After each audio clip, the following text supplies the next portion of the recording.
Welcome to the 2026 Stephen Fleischman Lecture here at the Madison Museum of Contemporary Art. It is a pleasure to see so many of you gathered here tonight. Throughout this anniversary year, we've been celebrating supporters, individuals, and families who have sustained this museum across generations. The Langers, the Eilers, Mark and Judy Bednar, and truly all of you. And tonight is no exception. We gather in celebration of an exhibition made possible by Paula and David Kramer, Aaron Bemis and Lucas Henning, and Gina and Michael Carter. Thank you all for making this evening possible.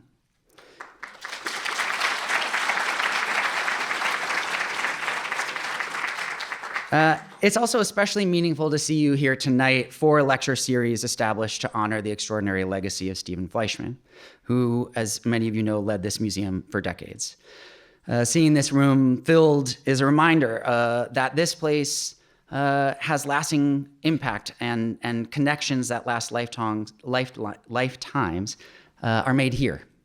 And since beginning my work here, my goal really has been to grow that sense of community, to ensure that the museum is a place where we can come together and explore our contemporary moment through ideas and the creativity of artists.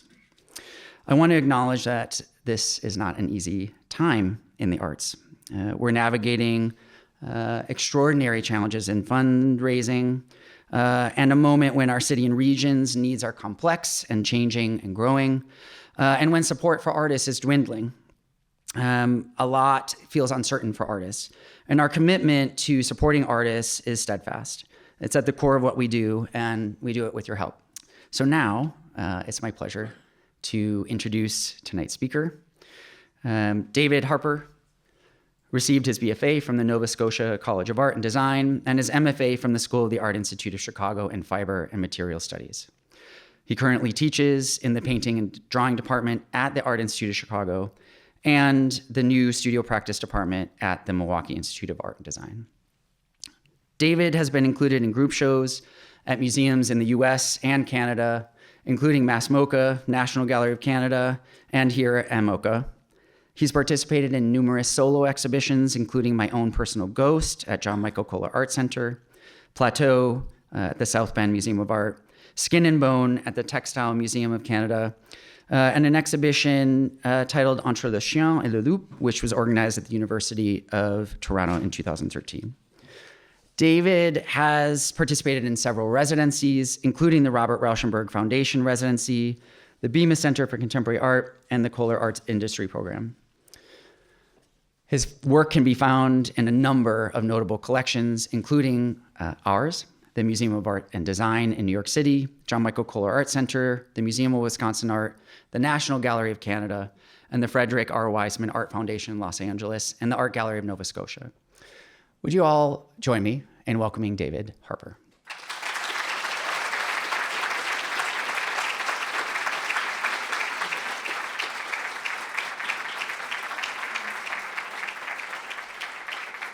Thank you very much. Thank you for having me. I'm gonna start here.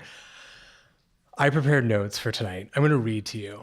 I have in the past wung it, which, you know, works sometimes. It works with my students, but sometimes I leave my body and I get off track. And tonight, I have to explain how I got from cicadas to Fruit Loops, which is like a newer phenomenon. And so I needed notes to be able to do that. So if it's okay, I'm going to use my best reading voice and read my notes to you tonight. This is a photo of the Kellogg Cereal Company building on Porter Street in Battle Creek, Michigan, taken in late summer of 1973. For almost 80 years, until 1986, it was the most popular tourist attraction and factory tour in Battle Creek, Michigan.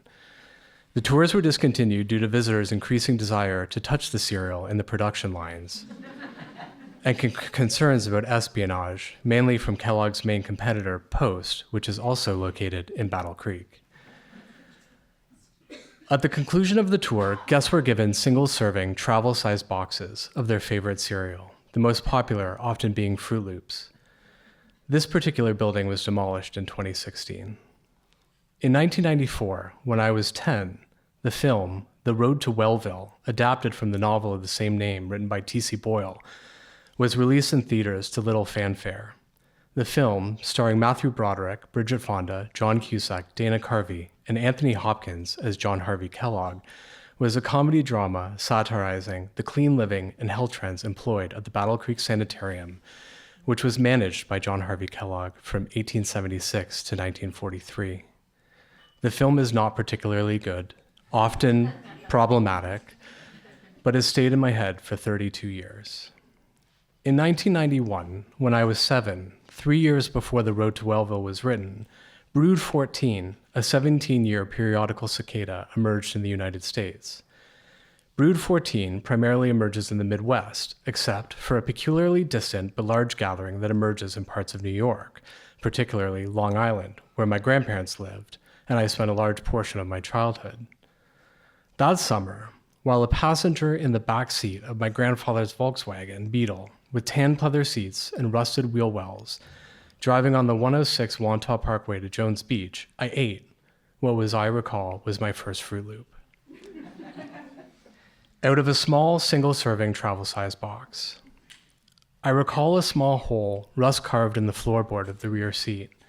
Distracted, watching the road push past the hole, I spilled some of my cereal. Blindly reaching down next to me, I tucked my small fingers deep into the crevasse of the cushion to find my treat. But my fingers emerged back with a frail, translucent cicada molt. Brood 14 emerged again last year. Molts were collected, and I began working on one of the newer works in the exhibition here today, Brood, which, depending on how you look at it, was completed this year, but began in 2008, or 1991, or 1974, or 1957, or 1940. I think a lot about time and fragments, sleep and memory, longing and accumulation, and most importantly, stillness. I'm going to share with you today some images from my collection of photographs, which I started a few years ago and help in my ideation process. This image of the Sweet Six included. I have never shared these like this before, but I have recently started including them in my work. I buy my photos on eBay. I have several keywords or phrases that I use to search for images. Empty room, no people. Motel, no people. Empty mall, no people. Pet birds, no people. TV, parade, flower market, messy room, no people. This is how it works. I have a dream, and I dream lucidly. I wake and I remember, and I record a moment or a feeling from that dream that I want to build from. I search for images that are like what I saw, but not exactly what I saw. They can't be. The photo acts as a tether, not to me, but to someone else, someone whose photo I now have. Somehow, in my head, it links me to you. Hopefully one day, I'll be able to articulate why I can't build things the way I see them in my dreams. And don't try to recreate things from these photographs. I try to build from the middle out. The way I build is often a point of consternation for me. I ask myself to maintain a relationship with unfulfillment. I choose materials and ways of making that are long and slow, so by the time the work starts to realize itself in the studio, the memory of the thing, or the moment, or the feeling has faded, like a sun-bleached advertisement in the window of a dépanneur. And so, sometimes the work is unfulfilled and remains elusive. I return to themes or objects or strategies often, trying to capture them, rebuilding them in hopes that in time I get closer to how I saw it first, or think I saw it first. I rework and revisit a lot. The iterations become periodical emergences. Building these works is often a suspended sense of gratification or realization. The time between one click of the camera in my mind and when I see it for the first time in the real world, in my studio, is too long. The objects rarely emerge as I remember. They are more like a déjà vu, with a sense that they have already been seen, but the memory of them is different. It's hazy. This is a photo that I took at the Met in New York a few years ago. Fragments and accumulations are my favorite source of inspiration. I've been trying to get away from using the reference or image of a particular type of fragment for some time now. Roman, Greek, Egyptian, suspended in museums, taken, incomplete, complicated. It's so hard to break away from a thing, a strategy you once thought was a perfect fit. When I started to make work about stillness, I used the Natural History Museum as a source of inspiration, controlling the uncontrollable, holding a moment still in a diorama. I loved the palpable aura of the displays. I loved the ghosts. It took me so long to shake taxidermy or the Natural History Museum. I just wanted to talk about stillness, but not everybody sees those objects the way I was seeing them. I still haven't shaken it, so I try to search for other ways of talking about stillness. I tried something broader, museum artifacts, fragments of statues weathered by time, held in suspension with care, packed in foam, propped by armatures. It wasn't a big enough jump. I tried a little bit of a leap this year. These fragments look like cereal. Little fragments behind glass, like little crumbs of Fruit Loops, continuing their decay trapped behind the impermeable membrane. They are our dust. They are our crumbs.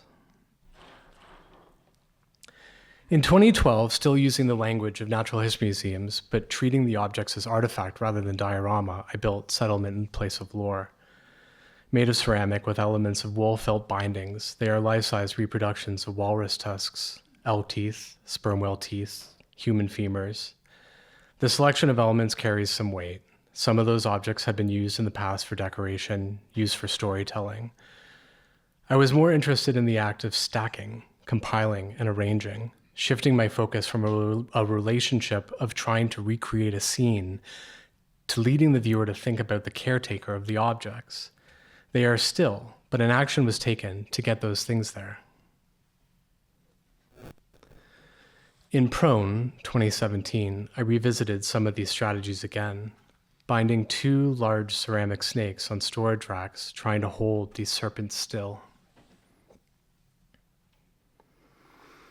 I think of Laocoön, the famous sculpture at the Vatican depicting a father trying to save his 2 sons from a serpent.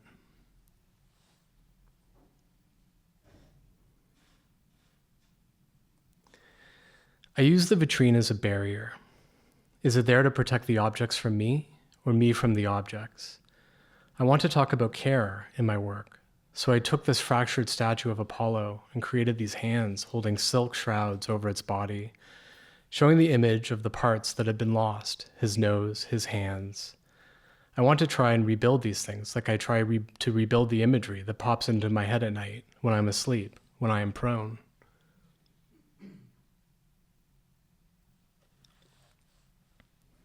My grandfather was a custodian, a caretaker at a hospital. Before coming to the US, he studied photography near Frankfurt.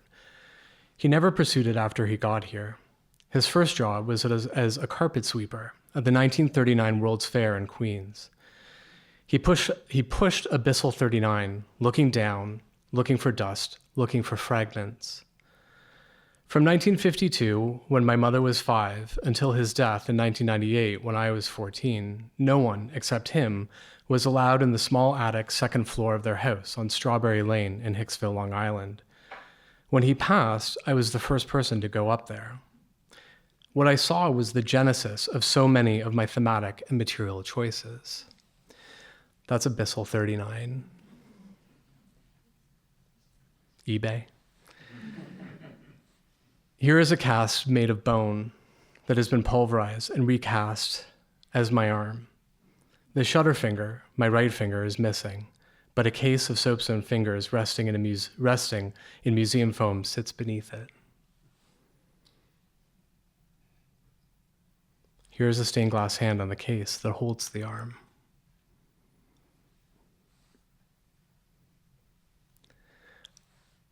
I look for images of things in succession. The most common image I find related to this is of pets.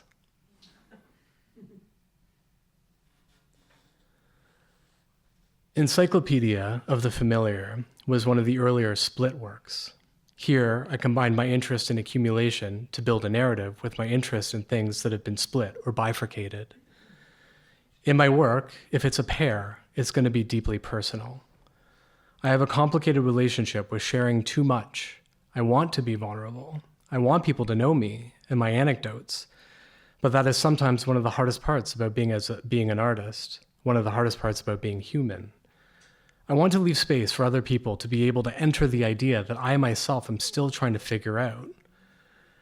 But I also want to hide. I want to feel protected, hence the vitrines, the covers, and the cases. This is Brothers from 2016.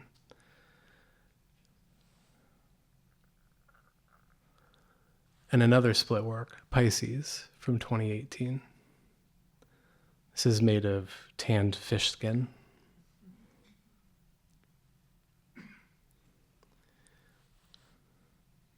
Perfume has always been a way for me to represent memory or recall in my work. The smell of something bringing back a memory is one of my favorite ways to be reminded of something. Call them memory clicks. Edie Basile, my 5th grade teacher's perfume, the smell of attic dust in the heat of a dry Long Island summer, cigarette smoke mixed with bread dough behind a pizza parlor. They make the memory click like a shutter closing on a camera.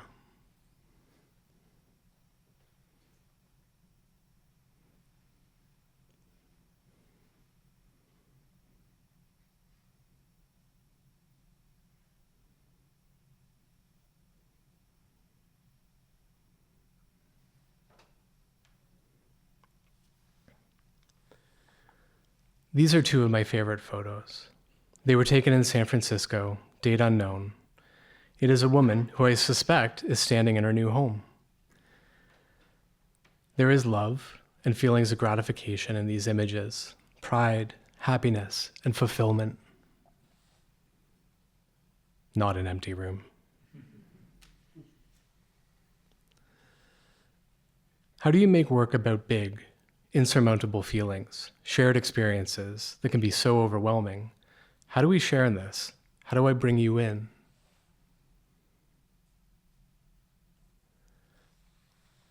This is a relationship of care, suspending in space. This is I Love You from 2015. This is one of the first times I used this scale of bird reproduction in my work, which was modeled after a plastic model that was produced by Bachmann Train Company in the 80s. When the fascination with model trains was fading, they started doing model birds that you could build and paint yourself. And I, over time, had acquired all of these model birds and then modeled these birds after them. The image you see suspending with them is enlargement of a microscopic image of a cross-section of a worm heart.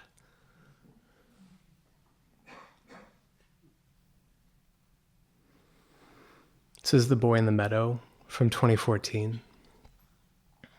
Again, here I am exploring strategies of care, holding things, building a place for something. Again, I'm returning to the tableau, trying to create a story or a narrative through strategies that we find recognizable, like holding, displaying, collecting.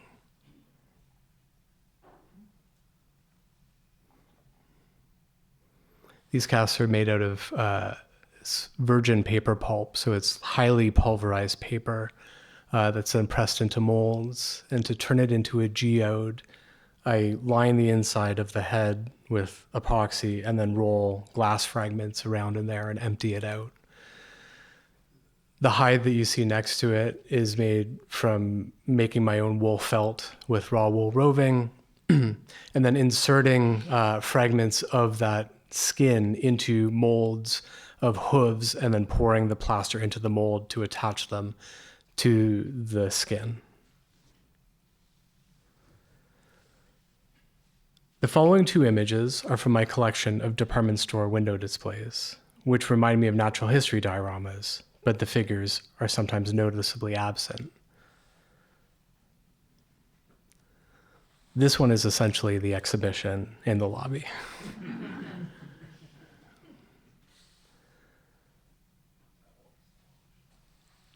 The first fully immersive installation I built was in 2016, titled My Own Personal Ghost.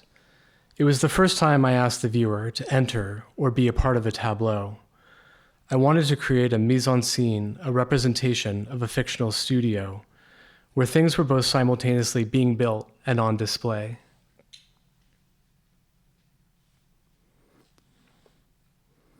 I was trying to imagine a space, like an atelier, where, like in my photos, the body was absent, my body was absent, but somehow a part of me was still there working, like a ghost. I wanted to build a space that seemed so still, but also presented the idea that even when the studio is still, the idea keeps moving. It's how I've always felt about my work. Even when I'm asleep in dreaming, I'm working. It may actually be when I'm working the hardest. The idea of something always continues to be built outside of the studio and the museum. Ideas shift and are impossible to hold still.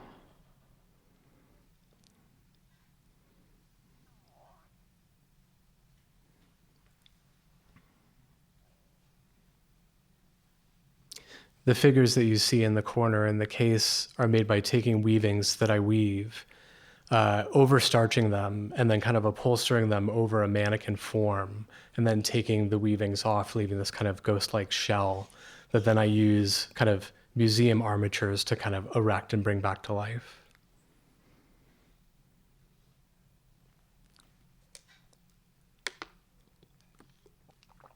That same year, I built a series of sculptures for an exhibition called Holder at a small gallery in Toronto.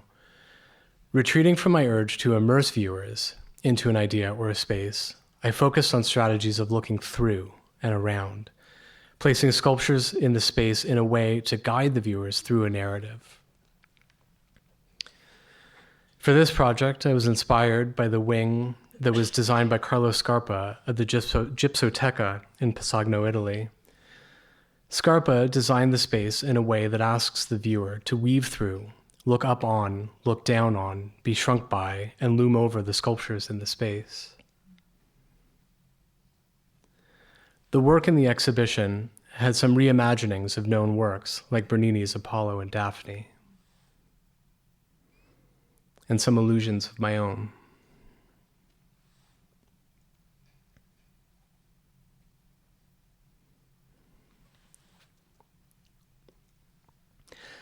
She Drank the Water That Was Meant for the Orchids was partially inspired while looking at marble statuary that lived outside.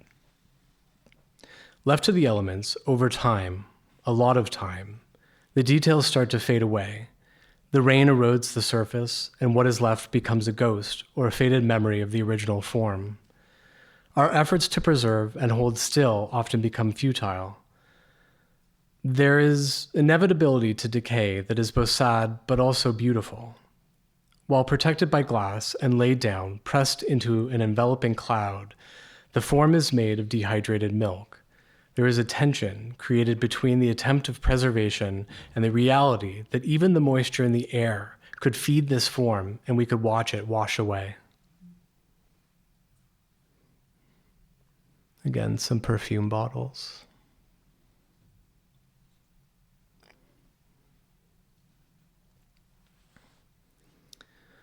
I've long loved the idea of paradise, probably because I am unsure of what it looks like and how close or far I am from it at any given time.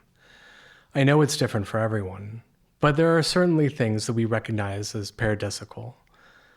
I am interested in the relationship between distance and paradise, and I think that to the phenomenon that occurs in my studio, and I think of that like the phenomenon that occurs in my studio of the distance and suspension between the idea and the object.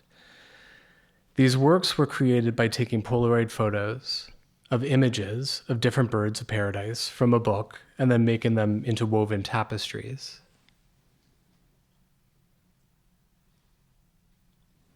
This is a photo from my collection of people on vacation.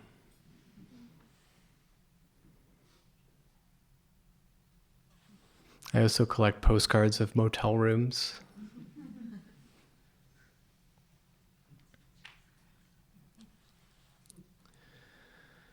When I entered my grandfather's attic all those years ago, I recall my mother recoiling at the sheer volume of stuff, the hoarding, the messes, and the smells. She seemed disgusted. But for 46 years, this was his paradise. This image and the one before are from my collection of images of messes.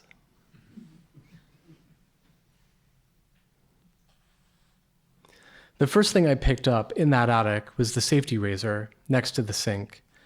So in the exhibition, The Photographer's Shadow, of which I made for my grandfather Leo. I made him this little vigil.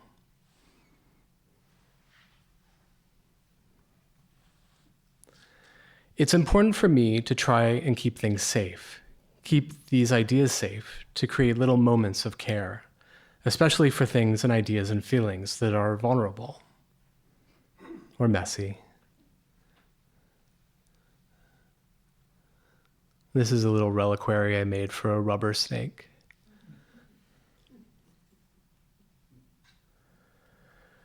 And so I continue to find ways to hold things still, to try to protect them. At the top of this image, there is a branch with a series of leaves on it, with the image of a snake embroidered through the leaves. And it's the first time in my studio that I tried to kind of superimpose an image onto a series of leaves to try to create one image.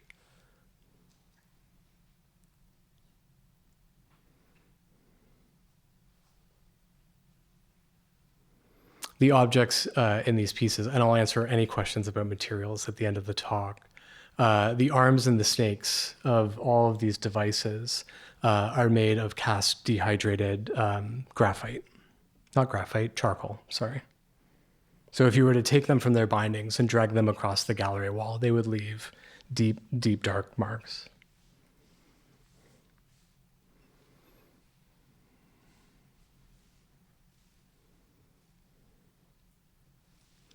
This photo is from my collection of images of birds with televisions.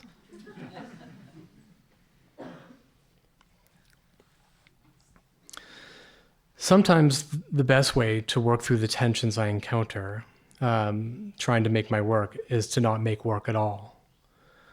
My friend and mentor, Steve, always talked about the importance of pushing the broom. Like my grandfather once did, Steve sweeps a lot. And now, so do I. Sweeping is the best way to work through an idea. I started making midnight in between pushes of the broom, between projects, between ideas. I would make some birds and then put them away in boxes.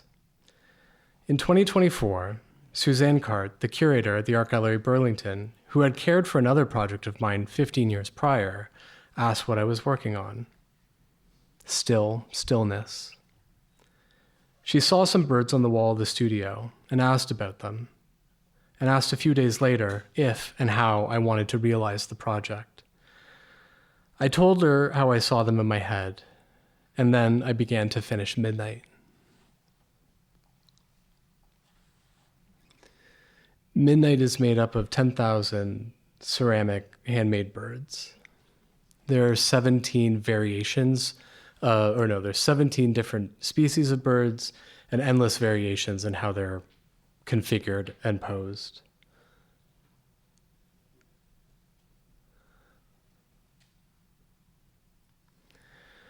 For almost 20 years now, I've been trying to make work about big things, ideas and feelings that I know I will never figure out. Stillness, paradise, love, loss, longing, and care. Midnight is about that process. To understand something so big, something insurmountable, you have to break it into 10,000 pieces. You hold and you form each one yourself, and you think through the idea. You push the broom. Sometimes they come back together, and sometimes they stay as fragments.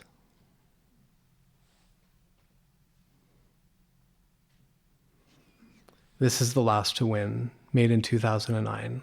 It is the first horse sculpture that I ever made. That's it. Thank you.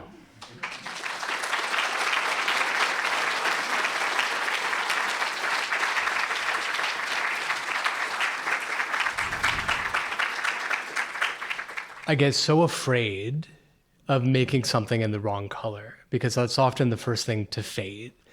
By the sun, by time. It's the thing that erodes the fastest in an object. And when I see something, like in my mind's eye, when I see it in a dream, that gets like hyperspeed. Throughout the day, I'll forget how vivid it was. And so kind of like over the years, I built up just this fear of making things vividly. I wanted to make them muted, almost like this kind of sepia tone, like trapped in a certain world type color.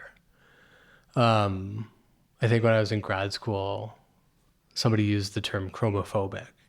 And it's, I am very afraid of it, because when you take on these, like if I was to start this embroidery that I know is going to take me 3 months to do, and it's the wrong color, like it's a gut punch. That feeling that I talk about, unfulfillment, is like amplified because that was a decision that I could control. And so like in this kind of act of cowardice, I choose to just make things very muted. But when you see a lot of these works, they're not colorful.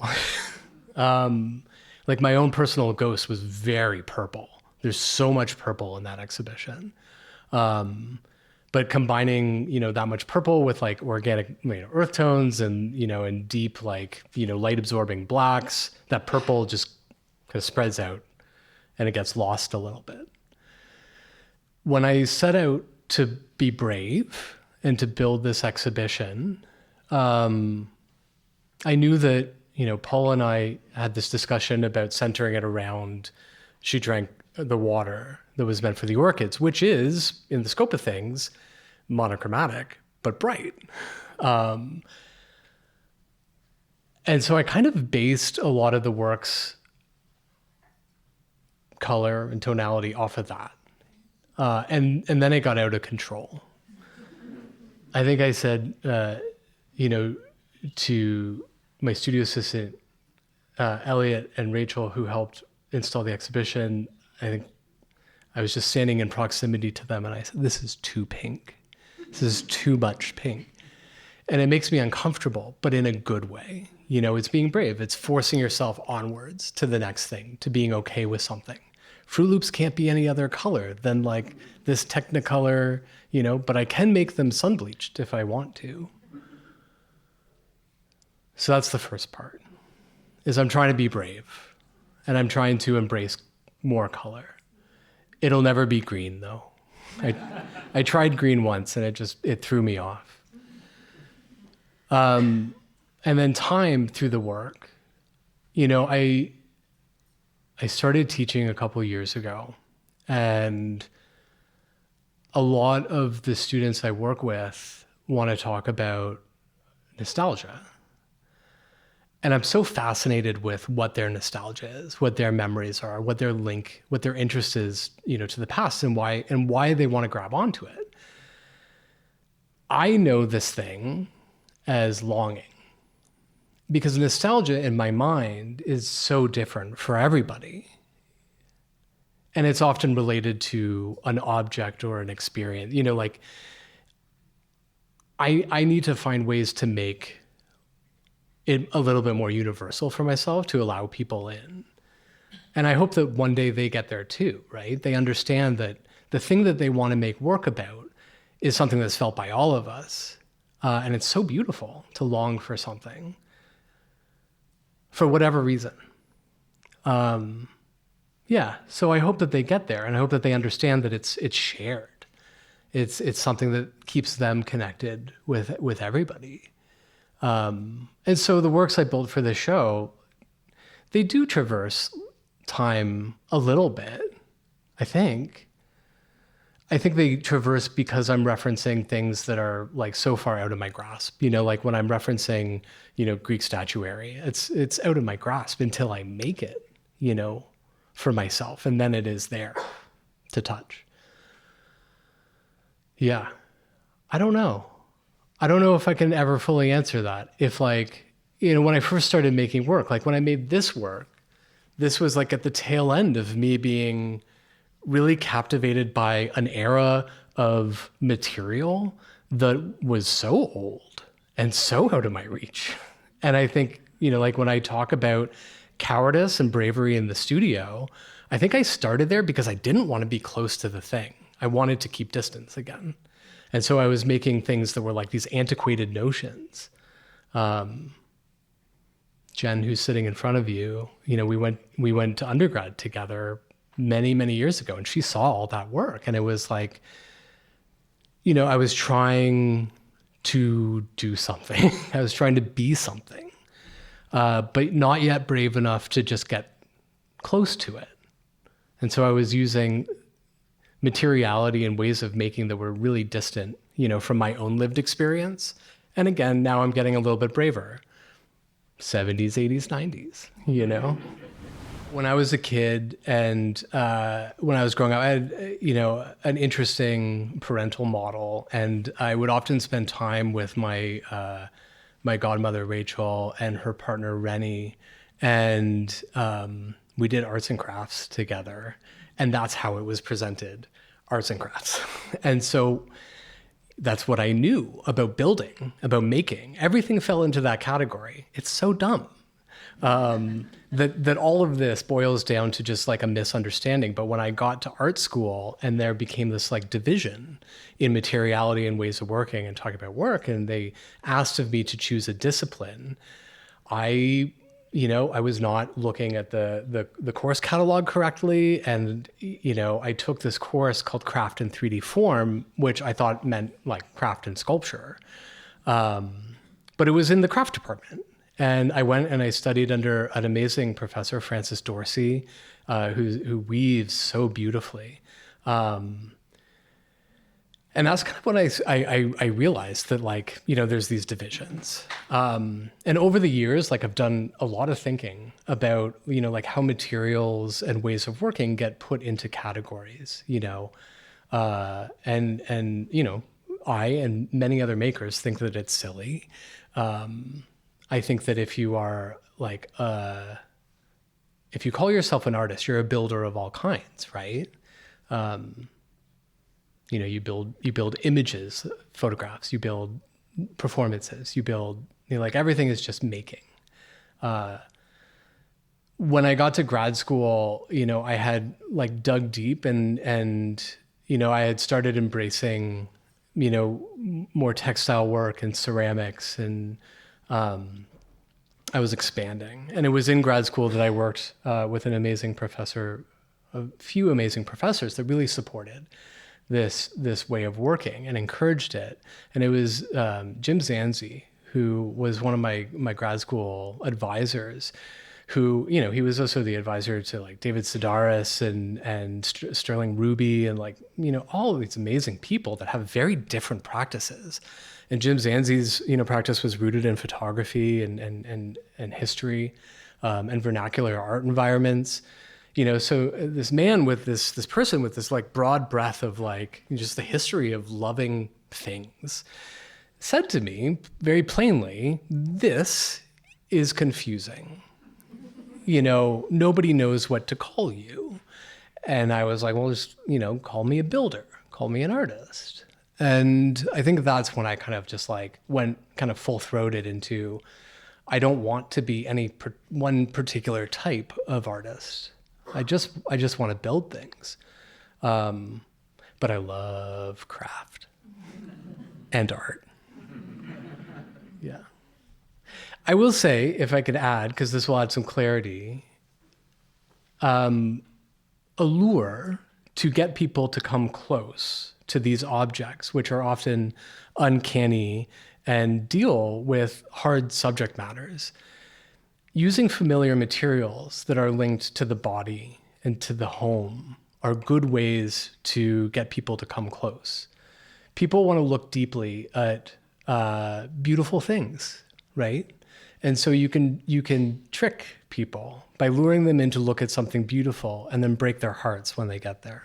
If I see something in a dream and then I wake up and I say, okay, this is a good point of departure to build this idea from.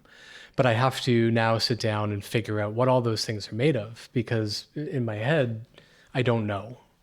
And so, it gets blown really far open, and I have this opportunity as a maker to pick and choose. And then it becomes a little bit more, I think, the reason why I choose to make some things, out of this, or use a ready-made, or, have a ready-made over here and then a replica of that 20 feet away in ceramic. I think it's just like this playful gesture I do with myself to see if I can, build this thing from like a point of sleeping to reality, right? I get to conjure, and I like to, I like that magic of what we do as artists, and this like pulling something out of thin air and then seeing it for the first time. And so for me, it's just like the material choices are part of that dance. If something is, there are things that need to be made out of certain materials. Like if I'm going to make a porcelain doll, like that has to be made out of porcelain, or does it? I don't know, actually. I think I just like often feel compelled or pushed and pulled in certain directions depending on how far I want to like stretch out the uncanniness of like this moment that I'm trying to create between like a fantasy that I had and you as the viewer. Tactility is really important to me. Like you can tell when something's soft, you can tell when something's cold, you can tell when something's hard. So I incorporate that into strategies of making. I think it's still a little bit elusive to me why I twist like halfway through. Like why is this, like I know I described it a little bit, why the statue is made out of milk, but the Fruit Loops are made out of ceramic. Maybe it's a counterweight to the first action. I like to invent things. My grandfather fancied himself a little bit of an inventor. He would steal things from the hospital that he worked at, and he would bring them home, and he would take apart televisions, and he would, like try to create things. Nobody knew what direction he was really going in. And so when I saw that for the first time, this room that was filled with, like tube radios hooked up to ostomy bags and, just like really weird and fantastical sculptures or solutions to things that he thought were wrong.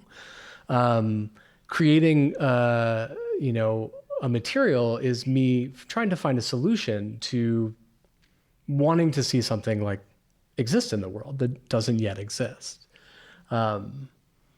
It's me fancying myself a little bit of an inventor. And I like that. I like that part of the studio process. I like that I go in and there's things that I know and there's things that I don't know. And I have to work through both of those simultaneously.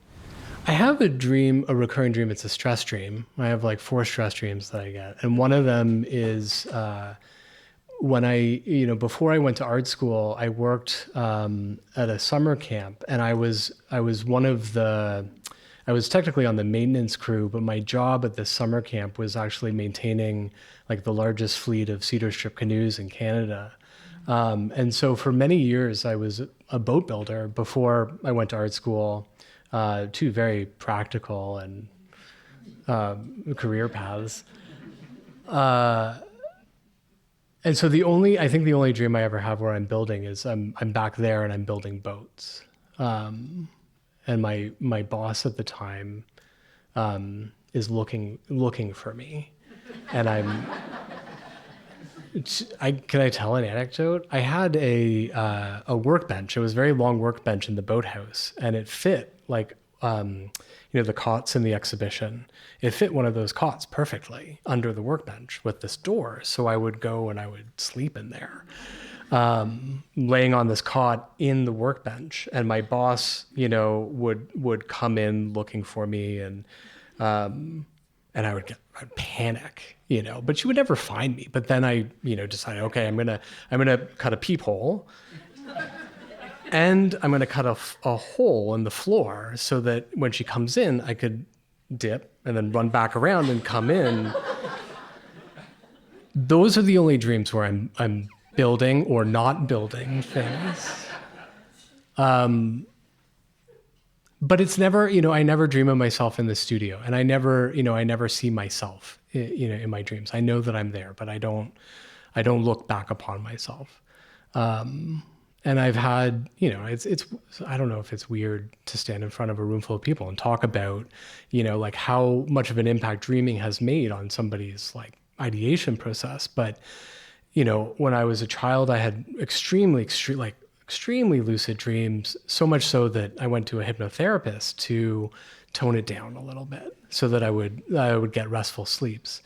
And And, so that was like the first shift, when things got taken down a notch. And then, the second shift happened kind of like, as I, hit my 40s and, just sleep patterns changed. And I don't dream with as much frequency, but I dream more lucidly. And I wake up now and it's like right in front of me. And so it's getting more fun because I can build it more clearly. So it was like this tone down and this tone up. And they're becoming more special. If you look closely at the bouquet of flowers that's on the pedestal, if you look at the one that says future on it, look like at future and then look up at one of the poplar stems. There is like a pipette or a nip of perfume. Do you guys know what perfume nips are? There's a perfume nip attached to the stem of that flower. It's the only one in that entire triptych of bouquets.